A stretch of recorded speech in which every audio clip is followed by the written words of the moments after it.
I'm sitting here and I have yet again tears in my chest, and I'm here wondering why. And I shared before, but I've never shared like this. And a lot of people don't know me, right? And they just see a smile. And you know, my first encounter with sex was when I was 4 years old.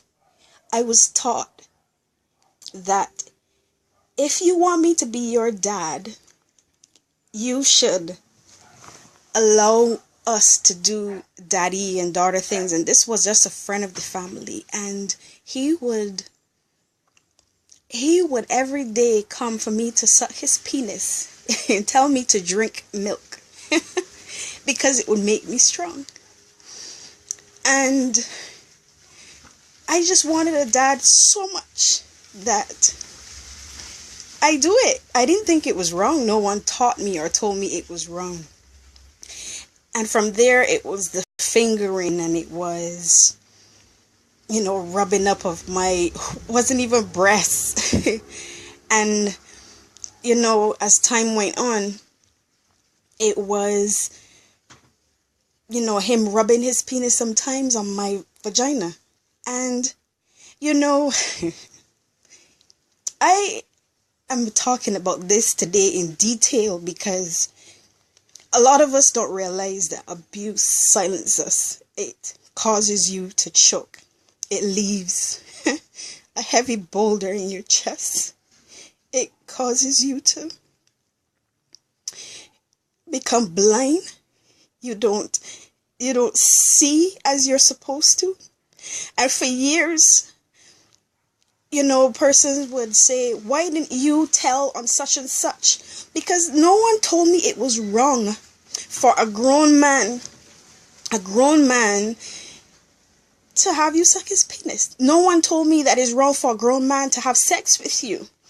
And persons only know about my dad, but no one knows that my dad's brother, my dad, friends of the family, 2 ministers in the church, there are numerous of persons, ex-boyfriends and friends of those ex-boyfriends, what you would call a group, a gangbang. And I've even had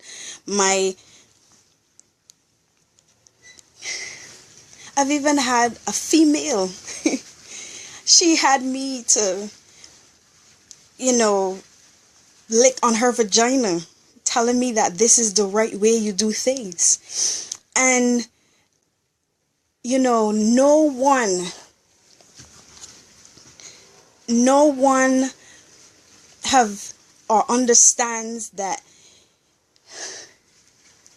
when something has been taken from you that's so precious as your virginity, it feels like life leaves your body.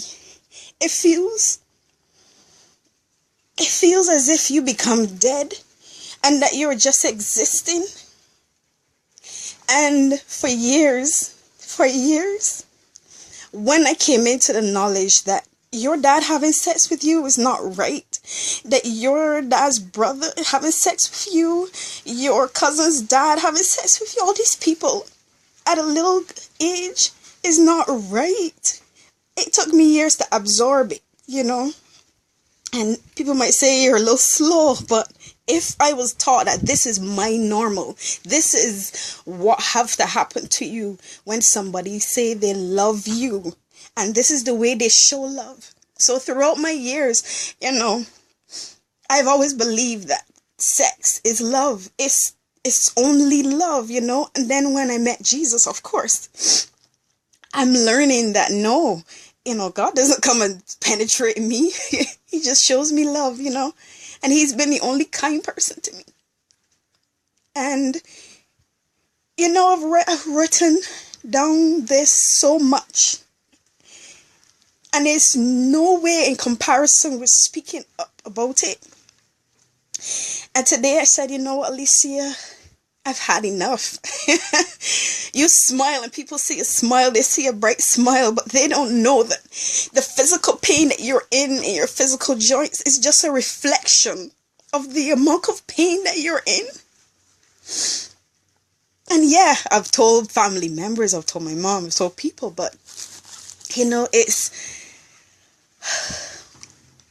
I think it's my behavior afterwards that would cause them to doubt that I actually have been abused. Because then my abusers, I was still kind to them. I wasn't bitter. I wasn't angry. I'm still not angry. I'm just really hurt. And I'm trying my best to find ground, And every time I meet a man or something, I'm thinking, okay, the only way to get this man to like you or love you is by sexual penetration. It's by sex. That's, even though it is not right, how do you unlearn something that's been taught to you from such a tender age? How do you unwrap your brain from saying that this is normal? And today is really literally the first time I'm seeing and feeling that this is not normal. Giving of your body is not normal. When it comes to say that you love someone. And I don't know how many persons out there and who's going through this. I'm sure a lot of us are. I wanted to do this video so long, and I'm saying I need to do makeup. No. I mean, I don't wear a mask. And I don't intend to put on one to tell the world and to tell people that, yeah, though, abuse silence you. It keeps you silent. It keeps you muzzled. You can't even say the word rape. You know what I mean? Many persons don't know that, I've been raped, I've been beaten, I've been threatened to be killed if I say anything. And, people wonder why you didn't report to the police. Because the law have failed me as well. They failed me when I was young, and I shut down. Because for me, I'm like, if the police are not even listening to me and taking my statement and telling me, not explaining to me as a child what does it mean to be sexually active, and I'm telling them, yes, I am, but the only man that I know is having sex with me is my dad. And then they're shutting me down, and it caused me to just stop putting my trust in the law. I'm not sharing this because I want any praise. There's no praise in sharing abuse. You have a continuous cloak of shame just covering you all the time. You don't come up for air sometimes or all the time. Your chest is always heavy. But today I'm choosing to take back my voice, though. I'm going to keep talking about it, and I don't care who I offend because this pain in my chest is offending me. It's causing me not to breathe. It's causing me not to live. And even though I desire to live, every day I don't know how to live. I don't know how.